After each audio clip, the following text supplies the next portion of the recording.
Laptop එකක් පාවිච්චි කරන ඔයාටයි මේ වීඩියෝ එක ගොඩක් වැදගත් වෙන්නේ. ඔයා ලැප්ටොප් එකේ වැඩ කරගෙන යද්දී කවදා හරි දවසක මෙන්න මේ වගේ ප්‍රශ්න ගැටලු ඔයාගේ ලැප්ටොප් එකේ ඇවිල්ලා ඇති. ඔයා ලැප්ටොප් එක ඔන් කළාට පස්සේ එකපාර බූට් වෙන්නේ නැතුව, ඒ කියන්නේ එකපාර ඔන් වෙන්නේ නැතුව මෙන්න මේ වගේ BIOS setup එකට ඇවිල්ලා තිනවද? එහෙමත් නැත්නම් ඔයා ලැප්ටොප් එක ඔන් කළාට පස්සේ බූට් වේගන එද්දී, ඒ කියන්නේ power on වේගන එද්දී එක දිගට බීප් ටෝන් එකක් ඇහිලා තිනවද?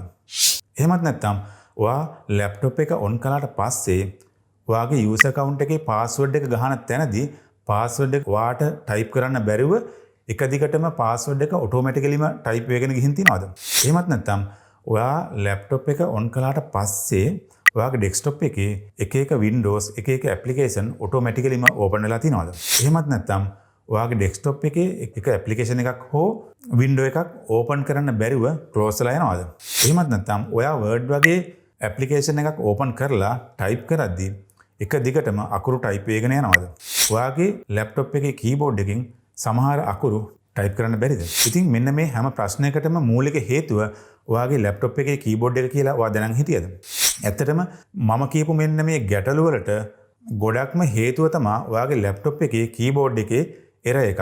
ඒ කියන්නේ කීබෝඩ් එකේ කී එකක් හෝ කීපයක් ෂෝට් වෙලා, එහෙමත් නැත්නම් කීබෝඩ් එකේ කී ප්‍රෙස් වෙලා.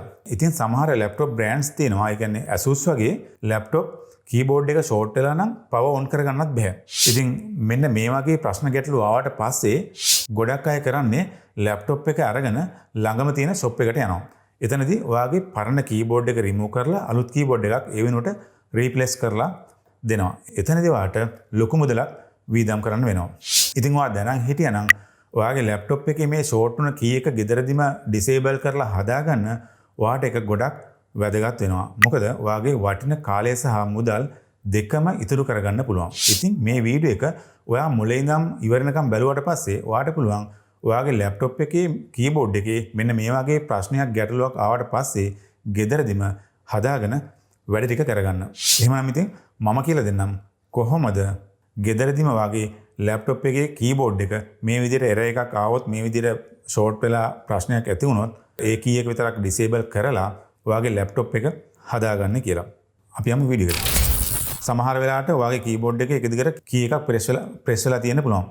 ඔයාට ඒකට කරන්න තියෙන්නේ ඔයා Word එකක් ඕපන් කරාට පස්සේ ඔයාගේ කීබෝඩ් එකේ ප්‍රෙස් වෙලා තියෙන කී එක මොකක්ද කියලා හොයාගන්න පුළුවන්. හැබැයි මෙහෙම ප්‍රශ්නයක් තියෙනවා. කීබෝඩ් එකේ ෆන්ක්ෂන් කී එහෙම නැත්නම් ටැබ් එක එන්ඩ් එකක් ප්‍රෙස් වෙලා නම් ඔයාට මේ Word එකක් ඕපන් කරාට පස්සේ ප්‍රෙස් වෙන කී එක හොයාගන්න බෑ. ඒකට ඔයාලා කරන්න තියෙන්නේ ඔයාගේ කීබෝඩ් එකේ කී එකක් ප්‍රෙස් වෙලා කියලා හිතනවා නම් ඔයා Google එකේ ටයිප් කරන්න keyboard tester කියලා. ඊට පස්සේ මෙන්න මේ විදිහට keyboard test එකක් තියෙනවා, online keyboard test එකක්. ඒක මෙන්න මේ වගේ ආවට පස්සේ ඔයා launch keyboard ගියන්න. ඊට පස්සේ මෙන්න මේ විදිහට ගියාට පස්සේ ඔයාගේ keyboard එක මෙන්න මේ විදිහට පේනවා.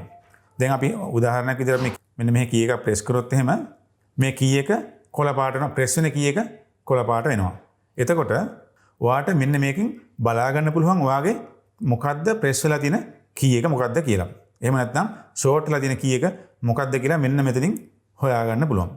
ඊට පස්සේ ඔයා මෙන්න මේ ඔයාගේ keyboard එකේ press වෙලා තියෙන එහෙම නැත්නම් short වෙලා තියෙන key එක මෙන්න මෙතනින් online keyboard test එකෙන් හොයාගත්තට පස්සේ ඔයාට කරන්න තියෙන්නේ Google එකේ type කරන්න key tweak කියලා මෙන්න මේ විදිහට type කරන්න. type කරාට පස්සේ මෙන්න මේ site එකකට ගිහිල්ලා ඔයා මෙන්න මේ key tweak කියන software එක download කරගෙන මෙන්න මේ විදිහට double click කරලා ඒක ඔයාගේ laptop එකට install කරගන්න ඕන.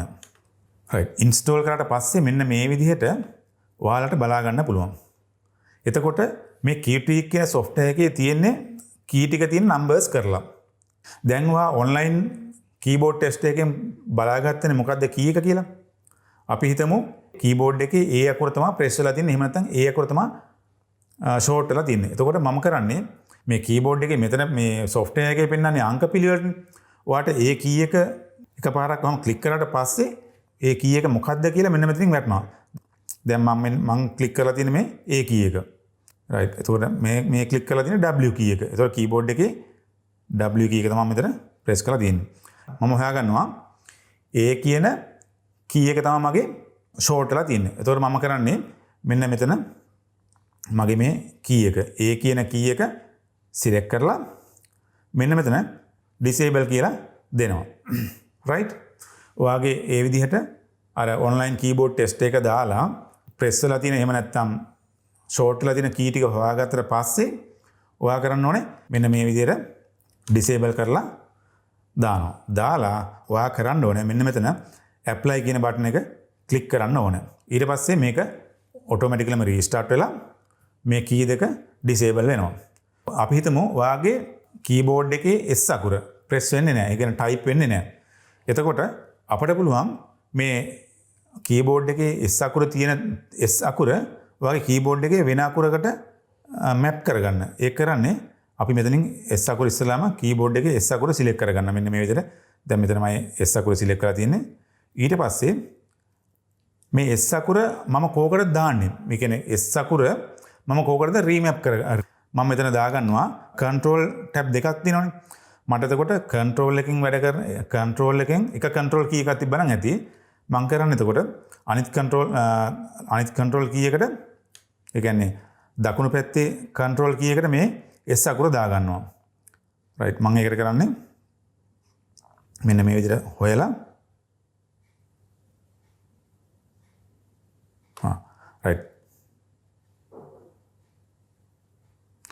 right control දකුණු පැත්තේ තියෙන control එක මෙන්න මේ විදිහට කරා remap key කියලා මම මෙන්න මෙතන මේ බටන් එක ක්ලික් කරනවා. ඊට පස්සේ ඔයාගේ S අකුර ගහන්න ඕන නම් ඔයා කරන්න ඕනේ දකුණු පැත්තේ තියෙන control බටන් එක තමයි press කරන්න ඕනේ.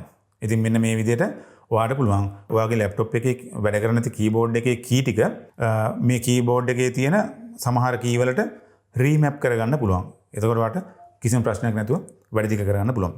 දැන් ඔයාලා දැනගත්තා කොහොමද short වෙලා තියෙන එහෙම නැත්නම් press වෙලා තියෙන key එකක් disable කරන්නේ. ඒත් එක්කම ඒ disable කරපු key එක හරි නැත්නම් ඔයාගේ type වෙන්නේ නැති වැඩ කරන්නේ නැති key එක හරි වෙන key එකකට remap කරන්නේ කොහොමද කියලා දැන් මේ වීඩියෝ එකෙන් ඔයා ඉගෙන ගත්තා. ඒ විදිහට තමයි ඔයාගේ keyboard එකේ error එකක් තියෙනවා නම් ඒ key ටික disable කරලා keyboard එක හදාගන්නේ. ඉතින් මම හිතනවා මේ වීඩියෝ එක ඔයාට ගොඩක් වැදගත් වෙන්නේ නැති කියලා. එහෙමනම් මේ වීඩියෝ එක වැදගත් වුණා කියලා හිතනවා නම් වීඩියෝ එකට ලයික් එකක් දාන්න. ඒ වගේම ඔයාලගේ ප්‍රශ්න ගැටලු මොන හරි දෙයක් තියෙනවා නම් පහළ කමෙන්ට් සෙක්ෂන් එකේ කමෙන්ට් කරන්න. මේ වීඩියෝ එක තව කෙනෙකුට බලන්න ෂෙයා කරන්න. ඒත් එක්කම මේ වීඩියෝ එක බලන ඔයා තාමත් අපිව subscribe කරලා නැතුව නම් මේ වීඩියෝ එක බලන්නේ අපේ channel එකට කරන උදව්වක් විදිහට දැම්ම පහළ තියෙන subscribe button එක click කරලා bell icon එකත් click කරලා all දාලා තියාගන්න. මේ වගේම වටින වීඩියෝ දාපු ගමන්ම ඔයාලගේ ළඟට ගෙන්න ගන්න. එහෙමනම් ඉතින් තවත් මේ වගේම වටින වීඩියෝ එකකින් හමු වෙනතුරු ඔයාලට සුබ දවසක්.